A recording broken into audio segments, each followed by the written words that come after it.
si el Alex de 2020 ve esto, me meto de cabeza absolutamente, porque qué despacho no se está encontrando con clientes de cada una de estas tipologías. En vistas de este contexto en el que estamos de globalización y digitalización, pues es donde un asesoramiento proactivo gana todavía más relevancia porque tienes más factores con los que jugar. Mucho más, desde luego, claro. Y claro, pues con todo esto es donde surge esta formación, este Executive Program en Fiscalidad Internacional que venimos a desarrollar. A nivel académico, voy a dar un par de pinceladas, porque, claro, hay una parte que queremos seguir manteniendo de los programas tradicionales en Fiscalidad Internacional. Que yo creo que debemos seguir manteniendo, es decir, esto no viene a sustituir lo que había antes, viene a complementarlo. Efectivamente, que es, pues oye, al fin y al cabo va a seguir habiendo precios de transferencia para grandes empresas, van a seguir existiendo los convenios de doble imposición. La herramienta con la que trabajamos todos los días.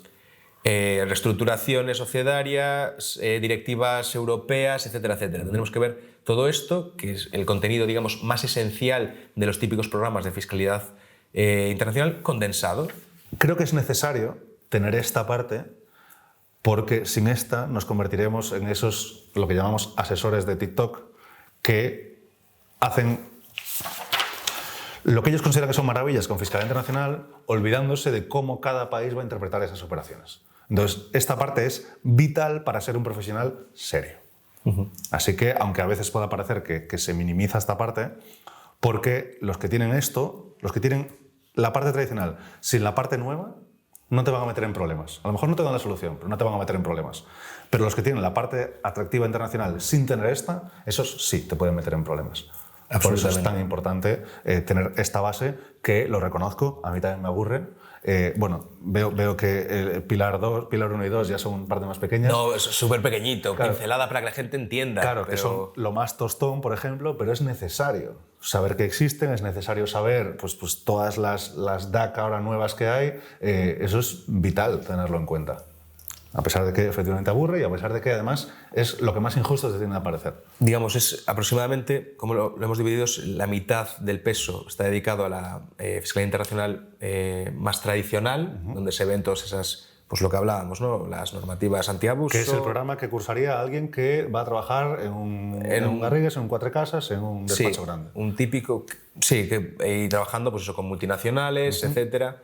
Siempre procuraremos dar esa versión también de pyme, ¿no? Porque al fin y al cabo, lo que comentábamos alguna vez con el precio de transferencia, no es lo mismo hacer una justificación del precio de transferencia claro, de una multinacional con sedes en 3 o 4 países a un autónomo con un establecimiento permanente en Portugal, ¿no? Correcto. Entonces, pues siempre contemplando esa doble visión, porque el programa va pues, muy enfocado también a pymes, más que grandes empresas.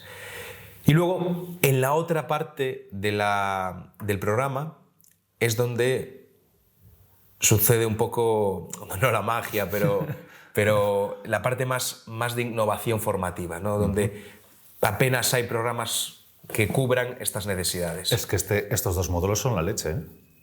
Y diré que no es iniciativa mía, sino iniciativa de esta casa. O sea, la iniciativa nuestra es parir este programa, pero este módulo 7 a mí me parece una maravilla. No sé si se puede poner ahí en pantalla un sí, tal, lo pondremos. Si lo vas a tal. Pero si el Alex de 2020 ve esto, me meto de cabeza absolutamente, porque ¿qué despacho no se está encontrando con clientes de cada una de estas tipologías? Comenta así brevemente de qué... Pues mira, los titulares o subtitulares del módulo serían tributación de plataformas y comercio electrónico. ¿A quién no le ha pasado? Sé que le ha pasado a mucha gente porque nos llegan quejándose de que mi gestor le digo que hago Amazon FBA y no tiene ni idea. O no me recomendó que para empezar al principio, cuando soy pequeño, que lo hiciera con recargo de equivalencia, que es la mejor forma de empezar en Amazon si no tienes claro que vas a acabar siendo empresa, que eso, pues por eso respondo a todo con depende, ¿no? Porque cada caso es un mundo. Pero efectivamente los gestores se quedan pequeños. ¿Qué es un SaaS? Oye, el e-commerce internacional tiene unas implicaciones logísticas salvajes. A nivel de IVA, y eso aplica aduanas... la fiscalidad, correcto. Muchísimo. Fiscalidad de infoproductos, membresías y suscripciones. Oye, de nuevo, los infoproductos es un mundazo en lo que al IVA respecta. Un mundazo. De nuevo, aquí podríamos poner otros ejemplos de de asesoramiento proactivo y reactivo. Por ejemplo, una persona que da formación de marketing. Da formación de marketing y vende 2 millones de euros al año en formación. Y claro, y está palmando unos 400.000 euros en IVA. Y llega y dice, joder, es que me duele el IVA, tal. Y yo, macho, pues el IVA es de los impuestos más jodidos, ahí no hay mucho que hacer. Y le digo yo, hombre, lo único que intentes ir a la exención por ser formación, al final lo que tú enseñas se dan másteres oficiales, se dan en la carrera, es formación reglada, pero lo que no puedes es venderlo pregrabado. Porque pregrabado, el infoproducto, bueno, aquí para que la gente entienda, los servicios y los productos, cuando hablamos de fiscalidad internacional, tienen un tratamiento fiscal en términos de IVA muy diferente. Entonces, un infoproducto, ¿qué es? Porque lleva la palabra producto, pero no hay nada físico involucrado. Luego lleva tributación de producto o de servicio, que la de producto es mucho más dañina si vendes B2C. Entonces, claro, todo esto hay que ir viendo qué van opinando los tribunales, cómo se va interpretando la norma, y eso trasladarlo a asesoramiento proactivo, donde el tío que hace 2 millones y paga 400.000 de IVA, le dices, bueno, es que si das clases en directo, podrías acogerte la exención de IVA y no solo por la exención de IVA del artículo 20 de la ley de IVA, sino por ser una exportación de servicios en la base internacional. Es decir, hay 2 vías para acceder a esa exención o no sujeción a IVA según el caso. Y dice, nada, pero es que yo no lo quiero dar en directo, que si no, no es tan escalable. Le digo, neno, 400.000 euros al año, ¿para cuántos profesores te da? Pon los profesores a dar clase en directo, hombre, que te van a costar 150.000 euros y vas a estar ganando, pues como poco, 250.000 más. Sin el atractivo que eso pueda suponer de las clases en directo, de resolver las dudas en directo, que eso también es un atractivo mucho mayor para el programa. Entonces, en vez de decirle, no, te jodes, metes IVA, decir, bueno, tienes que meter IVA si lo tienes así. Si hicieras ASA, pues de esa manera podrías optimizar mucho más ese impuesto tan complicado de optimizar que es el IVA. Bastante guay esta, ¿eh? Sí, es que al final es con lo que trabajamos en el día a día y estoy todo el rato pensando en qué puntos se diferencia para que la gente... Porque nosotros estamos dentro del gremio, pero habrá quien no vea tan claro esta diferencia entre asesoramiento proactivo y reactivo. Y voy dando ejemplos donde se ve y donde dices, ¿tú a qué asesor quieres tener delante cuando tienes un problema? Porque el asesor no solo tiene más awareness del conocimiento fiscal, sino que antes que tú ha atendido a otro empresario y antes a otro empresario y lleva así años y entonces al final controlas de un montón de sectores, se te ocurren cosas que hacen otros sectores que se traduce en un asesoramiento mucho más efectivo, que sería la palabra, para el cliente. Más puntos que tenemos por aquí, obligaciones fiscales y compliance de plataformas digitales, especialmente, pues sí, DAX 7 y DAX 6 antes, todo el tema de la economía de los creadores de contenido, que es un nuevo mundo sobre el que la mayoría de gestores no tienen todavía conocimiento y que les empiezan a llegar clientes y o los meten ahí en el epígrafe de artistas toreros y no sé qué, que es donde meten a todo el mundo, y luego los tratan como autónomo normal, cuando sí son autónomo normal, pero tienen algunas... Oye, su idiosincrasia no solo tiene particularidades fiscales, sino que además da más juego para optimizar de muchas maneras. El tratamiento fiscal de los ingresos por publicidad de afiliación, YouTube, Twitch, TikTok, Amazon afiliados, Google Ads, todo el tema de retenciones, que claro, aquí de nuevo, mira, una persona con un e-commerce en España, compra en España, vende en España. Oye, a lo mejor los rendimientos que le paga su plataforma no vienen de España. Y aunque no es un caso de fiscalidad internacional, el asesor tiene que saber las 4 pinceladas en términos de retenciones o de tributación en origen y destino, o presentar el modelo 360 para recuperar un IVA que no te pudiste desgravar, pero que sí que te aplicaba. Entonces, se abren un montón de cosas que hace 10, 20 años no existían y que el asesor que no se actualiza al final no va a ser capaz de dar respuesta a estos clientes, que no son difíciles, pero hay que conocer y se te van a ir a la competencia. Y vas a perder un cliente solo por no estar actualizado en un mundo que cambia constantemente. En el 7.5 esta a mí me flipa, que es todo tributación de criptomonedas, porque todo lo que estableces aquí, fiscalidad del trading, del staking, de la minería, de los airdrop, del farming, cada uno de estos casi tributa de una forma diferente. Y a veces no queda claro qué rendimiento está siendo ese que estás obteniendo. Entonces, de nuevo, parte vital de la que carecen muchos másters, después de que pariéramos esto, estuvimos repasando muchos programas y hay muy poquito. Fiscalidad internacional de artistas y deportistas. Es un clásico, pero bueno, hay que contemplarlo, ¿no? Sí. Y bueno, es clásico, pero también va cambiando, porque, por ejemplo, antaño, cuando un artista tenía un concierto en Londres, digo Londres por utilizar el Reino Unido, que es quien más está fiscalizando esto, o ¿quién ganó el último Wimbledon? Alcaraz o Sinner tuvo que ser. Sinner, sí, Sinner. porque Alcaraz creo que no fue. Y claro, tuvo que tributar la mitad del premio en el Reino Unido sin ser el residente fiscal en el Reino Unido. Esto es algo que ya venía existiendo, que en España también existe el concepto de establecimiento permanente y que se aplica a algunos deportistas y artistas, pero a nadie le va a cobrar la parte proporcional de sus rendimientos por venir a jugar un partido de la Champions al Bernabéu.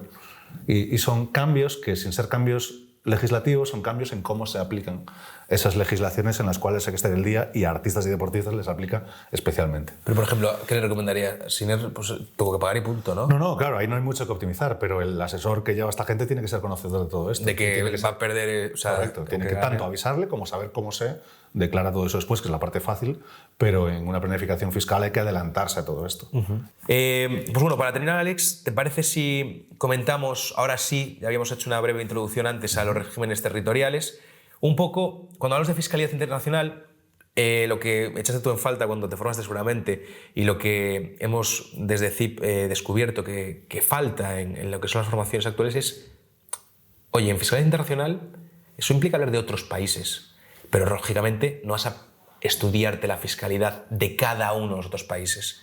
¿Cómo Correcto. Se puede abordar esto sin tener que estudiarte el IRPF de cada país? Bueno, evidentemente no conocemos el IRPF de cada país y la fiscalidad internacional, realmente si hablamos de Portugal o si hablamos de República Dominicana, eso no es fiscalidad internacional, eso es fiscalidad nacional, portuguesa y dominicana. La clave de la fiscalidad internacional para mí, o como mejor siento que la gente lo suele entender, se refiere al conjunto de reglas que establecen cómo se relacionan los países entre sí. Lo que sería la diplomacia a la política y la guerra aplicada a la fiscalidad. Entonces, no tienes que ser experto en cualquier país porque si eliges ese país de entre el abanico disponible que hay, vas a necesitar apoyarte en un despacho local para el proceso de implantación. Es decir, para tramitarte el cambio de residencia o para hacerte la declaración de la renta con los rendimientos del exterior o para crear tu empresa o tu estructura societaria eventualmente en ese país. Eso siempre va a ser necesario. Nosotros tenemos presencia en varios países, pero no en todos. De tal manera que asesoramos global, implantamos algunos en local y tenemos un pool de partners para el resto de jurisdicciones que nosotros no trabajamos de forma directa.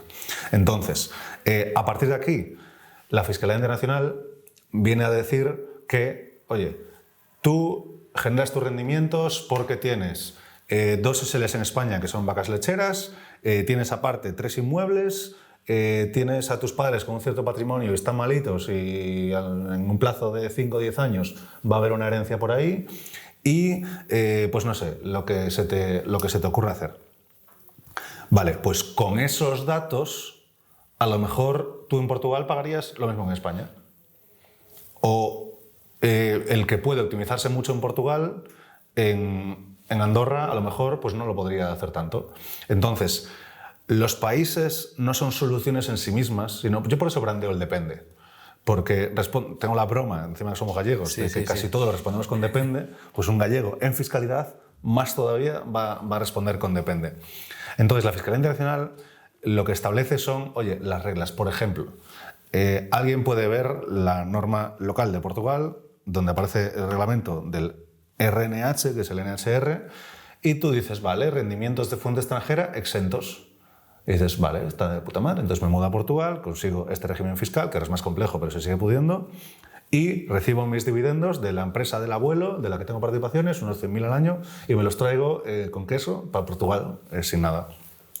Vale, pues esos mismos rendimientos en Portugal te van a tributar un 15, un 19%, según una serie de circunstancias, pero a lo mejor si te vas a Malta, esos mismos rendimientos van al cero, cuando en Malta son rentas extranjeras, o sea, rentas de fuente extranjera exentas con una coletilla más que son si no se traduce en el país, pero tú puedes ver lo mismo en ambos países. Portugal, rentas extranjeras exentas, Malta, rentas extranjeras exentas, siempre que sean pasivas, intereses, royalties, dividendos, ganancias patrimoniales.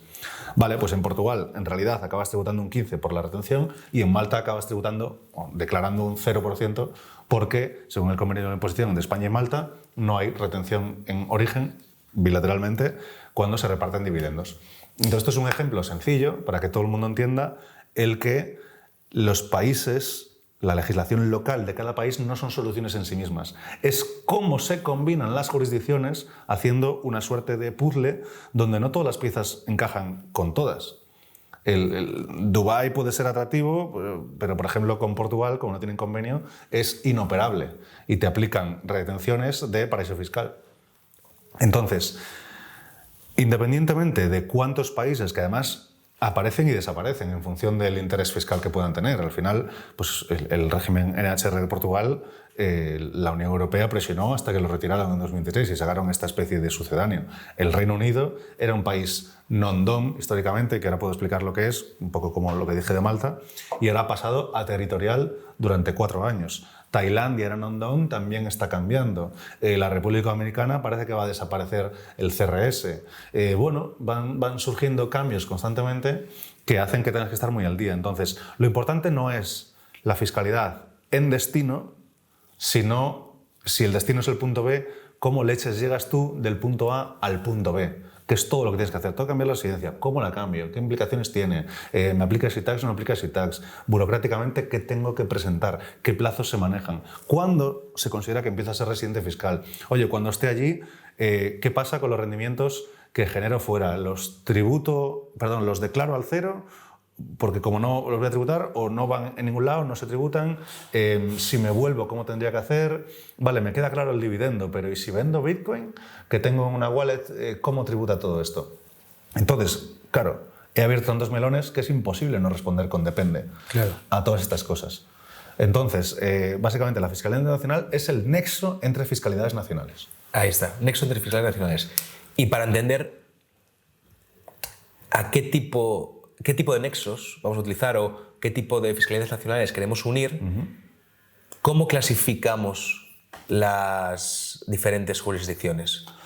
Vale, pues esencialmente... Que es como los vamos a preparar para la formación. Correcto. De hecho, aquí están todas menos las no atractivas. Porque veo que tenemos por aquí los países de bajos impuestos, como pueden ser los paraísos fiscales Andorra o Dubái, que los estoy separando, los paraísos fiscales. De hecho, pues por ejemplo, aquí aparece Andorra y Emiratos y aparece también Mónaco. Mónaco, por ejemplo, o paraísos fiscales, en realidad son países muy inoperativos que en fiscalidad internacional no se utilizan nunca, para casi nada, prácticamente para nada. ¿Por qué? Porque un paraíso fiscal, aparte de bajos impuestos, que no es lo que define un paraíso fiscal, es que no sea colaborativo, que no comparte información, pues claro, facturas que emitas desde una empresa en Mónaco no van a deducírsela en España. Movimientos bancarios muy difíciles, mucho PVC, mucha pregunta sobre la naturaleza de esa operación. Si te mudas de España a Mónaco, suponiendo que pudieras pagarte un piso allí, no te aceptan el cambio de residencia. Es decir, pisando 0 días al año España, sigues tributando en España 4 años más el de transición. Entonces, paraísos fiscales de lado, sistemas de tributación por residencia, como España, como Francia, como Italia o como prácticamente cualquiera, tampoco están, porque no hay nada que optimizar. Y países de tributación por nacionalidad, que eran Estados Unidos y Eritrea, pues ahí nada. Si eliminas eso, que es el 80-85% de los países del mundo, te quedan estos regímenes especiales. Bueno, o sistemas especiales, que son el territorial, que ya hemos explicado. Está el sistema non-dom o non-domiciled, que, para que la gente lo entienda, si el sistema non-dom exige que un rendimiento sea generado fuera del país para que éste esté exento para el residente en ese país, el sistema non-dom tiene un requisito adicional. No solo debe generarse fuera, sino que además no debe repatriarse, debe mantenerse fuera. Si lo repatrias, tributas. Si no lo repatrias, no tributas. Es decir, es como un territorial con ese requisito adicional. Que, pues, por ejemplo, yo cuando estudié y cuando trabajé en Londres, aluciné la cantidad de millonarios, que de hecho lo descubrí viviendo allí, que era la ciudad con más multimillonarios por metro cuadrado, y yo veía que en mi universidad, en la que yo estaba de intercambio, que jamás nos habríamos podido permitir, y era un zoológico eso, pero los grandes patrimonios, porque todo el mundo era rico allí, menos los de intercambio. Pero los grandes colectivos eran árabes, indios y rusos. Y claro, tú te explicabas, ¿qué hacen en un país como este si podían estar tributando menos en otros lados? Claro, yo en 2013 esto lo desconocía, pero resulta que, claro, un industrial, un oligarca ruso, un industrial indio que tiene sus fábricas o un árabe con su petróleo, lo genera fuera y mantiene fuera la mayor parte, salvo lo que quieran introducir en el país para gastar, sobre eso tributas, pero a lo mejor el 95% de lo que generan se mantiene fuera. Y es por eso que desde el año pasado está habiendo esta fuga masiva de millonarios del Reino Unido, porque han cambiado este non-dom, que por cierto venía de la época de las colonias.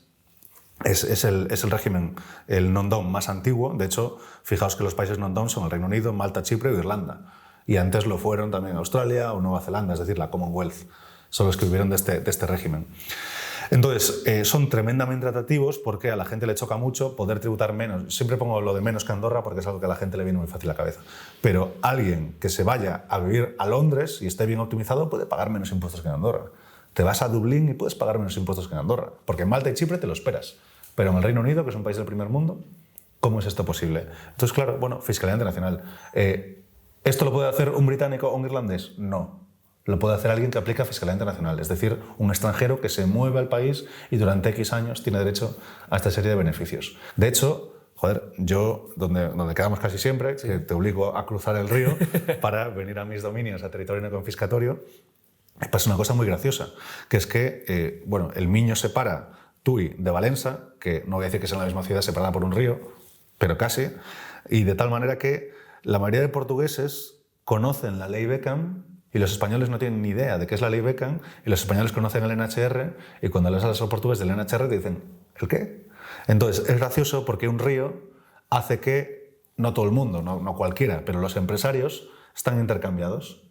Españoles al sur del río, portugueses al norte del río, es decir, cada país trata mejor al que viene de fuera. Y sin entrar en valoraciones morales de todo eso, la realidad es que Fiscalía Internacional gana con mucho a Fiscalía Nacional en estos casos. Muy bien, pues... No sé si se me queda algo en el tintero. Bueno, por supuesto, hay países que siendo su sistema tributario no siendo de base atractivo, es decir, no siendo de bajos impuestos, ni siendo non-dom ni territorial, hay regímenes fiscales especiales. Pues aquí que lo mencioné de pasada, la ley Beckham en España o el NHR. Joder, España tiene el impuesto de sociedades más bajo de toda Europa. De toda Europa. Y no voy a decir del mundo, pero en el mundo compite, que es la zona CEC en Canarias, un 4%. Es que ese sistema está muy bien, es relativamente accesible. Simplemente hay que ir allí, montar una empresa y dedicarte a cosa. Para el que tiene una empresa de verdad es facilísimo. Claro. Porque hay que invertir, si es Isla Capitalina, 100.000 euros y contratar a 5 personas, y si es Isla Neocapitalina, 50.000 euros y contratar a 3 personas, al menos a 3 personas. El abanico de actividades en el que se puede hacer CEC es muy amplio y aún por encima luego puedes aplicar RIC. CEC es la zona especial canaria, que permite tributar el 4% de sociedades, y luego puedes aplicar RIC, Reserva de Inversiones Canaria, que lo que viene diciendo es que tanto inviertes de tu beneficio en una inversión considerada bajo la RIC como con derecho a la deducción del impuesto, pues si inviertes el 90% de tu beneficio, te reduces el 90% del impuesto de sociedades, que si era del 4 puede bajar hasta el 0,4, más o menos. Esto, además, en España, o sea, residente fiscal en España con una empresa que tributa al 4 o hasta el 0,4%. Y aún por encima después no aplican retenciones si ese dinero sube a un holding español. De manera que puedes acabar con dinero fiscalizado en España, en península, sin limitación, que ha pasado por un 5% entre el 4 y el 1,25% del holding. Entonces, claro, se pueden conseguir grandísimas cosas, pero cada persona tiene una solución diferente, que es la que va a poder aplicar. En Portugal hablamos del NHR, pero también está Madeira. Madeira al 5%. Que oye, el 5 no es el 4, pero hay muchos menos requisitos de acceso y, de nuevo, en ese depende, aunque dices, vale, Madeira 5%, menos requisitos. Canarias 4%, más requisitos. Dices, bueno, voy a decir en función de los requisitos, ¿no? Porque un 4 o un 5 me da igual. Depende. Es que depende. ¿Qué vendes? Porque si vendes algo para lo que te venga bien tener IVA intracomunitario, porque haces entregas de productos o de servicios B2B a países de la Unión Europea. Bueno, pues Canarias está fuera del territorio de aplicación del IVA y Madeira no. Entonces Madeira sí tiene IVA intracomunitario, Canarias tiene su régimen especial con el IGIC. Entonces depende de lo que venda, le interesará más uno, le interesará más otro, estrictamente en lo fiscal. Luego entran factores como dónde te apetece a ti vivir, dónde te gusta, dónde tienes contactos y todo lo demás. Y aquí siempre digo que la gente que no decida, una empresa puede ser, pero una residencia fiscal que nunca la decidan solo por fiscalidad. Porque hay que decidir por cultura, por cercanía a tu país, por clima, por uso horario. Porque a mucha gente le gusta el sudeste asiático.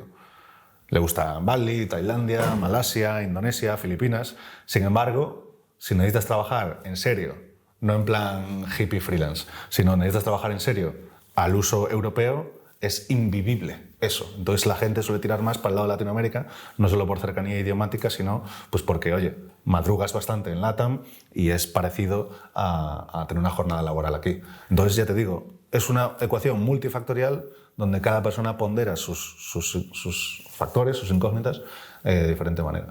Bueno, Alex, pues yo creo que ha sido una explicación y una apertura de mentes muy interesante al nivel de otras formas de ver un sector tradicional como es la fiscalidad.